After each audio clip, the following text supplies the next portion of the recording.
안녕하세요. 한문 시간입니다. 자, 이번 시간의 수업 주제는 창과입니다. 저번 시간에 했는데 왜 또 하냐고요? 자, 오늘은 다른 방식으로 할 겁니다. 자, 우리가 저번 시간에 창이라고 봤었죠? 자, 지금은 창과 이렇게 쓰는데 색깔을 입혀보면 저 빨간색 부분이 뭐라고 그랬죠? 그렇죠. 창날이라고 했었죠. 창날. 그 다음에 저 분홍색 부분은 왜 있었냐고 기억나나요? 자, 창날과 창자루를 연결했을 때 아마 이 당시에는 이렇게 밧줄로 연결했을 텐데 빠져나가지 않기 위해서 구부려 놓는 게 유리했겠죠. 그 다음에 이제 파란색 부분은 뭐다? 그렇습니다. 손잡이 부분이라고 했었죠. 그래서 색깔을 입혀보면 이 빨간색이 창날, 까만색은 자루, 그 다음에 파란색은 손잡이 부분, 분홍색은 창날이 빠지지 않게 위해서 구부려 놓은 부분이라고 했습니다. 자, 그래서 다시 한번 보면 창날, 그 다음에 손잡이까지 있다라고 했었죠. 물론 갑골문은 똑같은 모양이 같은 글자라도 다양한 모양이 등장합니다. 그렇지만 비교해 보면 기본적인 구조는 다 똑같습니다. 그래서 우리가 이거를 창과라고 했습니다. 쓰는 순서 한번 볼까요? 자, 그래서 빨간색 창날을 쓰고 까만색 자루를 쓰고 손잡이 부분을 쓰고 창날 빠지지 않는 부분을 쓴다. 그래서 창과라고 한다. 창으로 꽉 찔러야 사람이 죽으니까 창과 이렇게죠. 자, 그래서 우리가 저번 시간에 살펴본 글자들 한번 봅시다. 이런 글자들을 살펴봤습니다. 10개의 글자를 살펴봤었죠.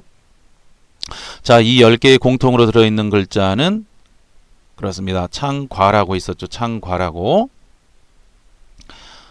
자, 물론 군인무자에서는 손잡이 부분이 위로 올라갔다고 했습니다. 뜻은 군인무, 치다벌, 싸우다전, 혹시혹, 나라국, 지키다게, 심따제, 도둑적, 돈전, 천할, 천이었습니다.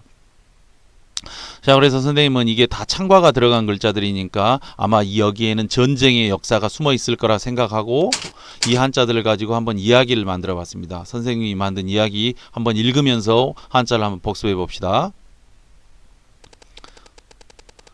기원전 1500년 부평부족과 인천부족이 있었다.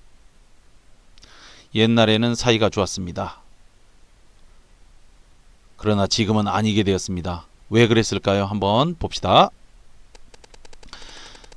대가뭄이 든 인천부족은 하나둘씩 굶어 죽어갔다. 그 부족 사이에 강이 있었는데 가뭄이 발생했고 그래서 두 부족 다 굶주림의 고통을 받습니다.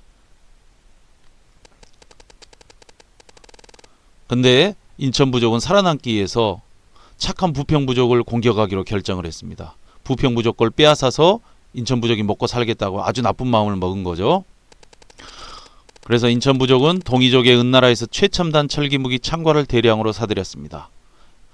자, 우리가 갑골문을 쓴 민족이 동이족이고 동이족이 세운 나라가 은나라라서 이렇게 한번 설정을 해봤습니다.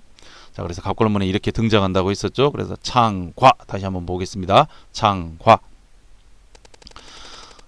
창과를 들고 밤에 땀이 나도록 인천 군인들은 훈련했습니다. 왜 했을까요? 부평부족을 침략해서 빼앗기 위해서 했겠죠. 그래서 창을 들고 손에 창을 들고 발에 땀이 나도록 훈련했다. 그래서 원래는 이렇게 창과 발로 썼는데 지금은 손잡이 부분이 위로 올라갔다라고 했습니다.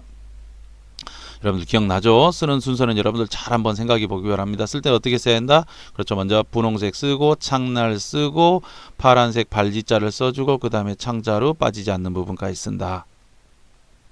두두두두두두 뭔 소릴까요? 자, 기원전 1500년 9월 1일 새벽 3시에 인천부족은 부평부족을 기습했습니다.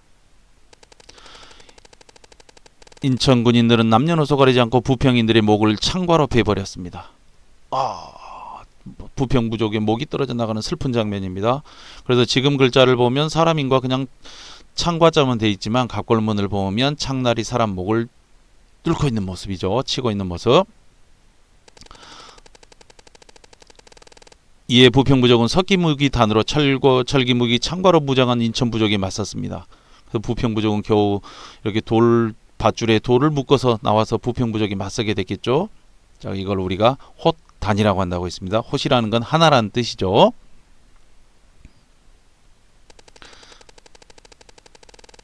하지만 부평부족의 홑단과 철기무기 창과로 무장한 인천부족의 싸움은 인천부족의 일방적 승리로 끝나게 되었습니다.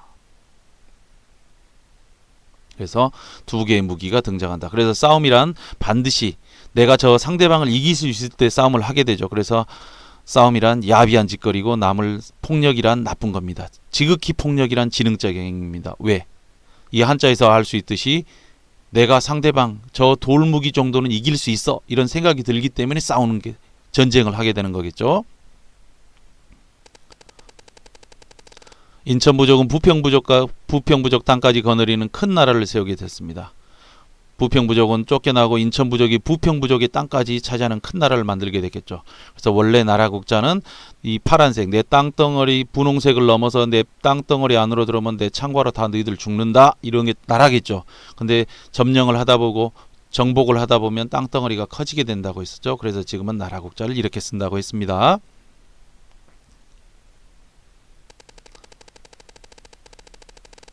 그래서 땅을 뺏긴 부평족들은 빨치산이 되어서 인천부족을 공격하게 됩니다. 그래서 부평빨치산의 침입이 잦아지자 인천군인들은 양손에 창과를 들고 국경을 지키게 됐습니다. 부평놈들 넘어오기만 해봐라 이랬겠지. 그리고 부평인들은 피눈물을 흘렸겠죠. 그래서 저 파란색이 양손을 본뜬 글자라고 했었죠. 그래서 양손에 창을 들고 땅을 지키는 모습. 그래서 우리가 지킬 개라고 했습니다.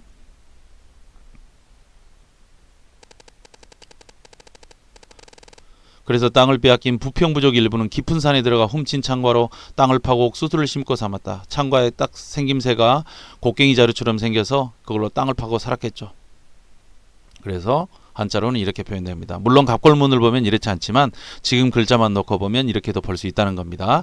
그래서 쓸 때는 흑토자 부분 자 빼기 일자 그 다음에 창나라까지 길게 쓰고 그 다음에 나무 목자를 써주고 자루 손잡이 뒷부분을 쓰면 됩니다. 그래서 우리가 심을 재 이렇게 한번 기억해 봅시다. 이에 부평부족은 유랑민이 되어 집시들처럼 여기저기 돌아다라 다녔다. 일부는 창칼을 들고 인천국을 기습하여 재물을 훔치는 도적이 되었다. 죽창을 들고 복수를 하기 위해서 도적이 되었다는 소리겠죠. 그래서 지금 한자를 보면 조개패자는 돈, 재물을 의미한다고 있습니다. 그 다음에 분홍색은 칼이고 그 다음에 빨간색은 창이죠. 갑골문에 의하면. 그래서 이걸 우리가 도둑적이라고 합니다.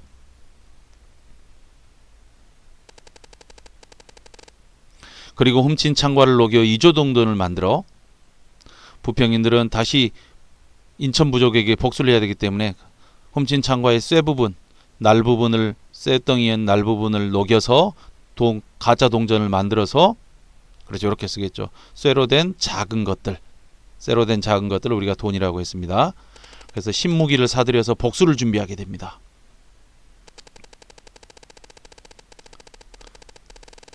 고향 땅을 잃고 일부는 도적이 되고 일부는 화전민이 된 부평부족, 인천부족에 대한 와신상담의 잔혹한 복수전이 다음 주에 계속되겠습니다. 많은 응원과 기대 바랍니다. 와신상담이 무슨 고사성어인지 한번 찾아보면 참 이 장면과 똑같다라는 걸 알 수 있게 됩니다. 자, 오늘은 선생님이 창과자가 들어간 글자들은 아마 전쟁과 관련이 있을 거라는 상상하에 이야기를 만들어서 여러분들과 창과가 들어간 한자를 한번 복습해 봤습니다. 여러분도 한번 스스로 다른 아이디어도 내서 한번 만화도 한번 그려다 선생님께 주면 좋겠습니다. 오늘 수업은 이걸로 마치겠습니다. 감사합니다.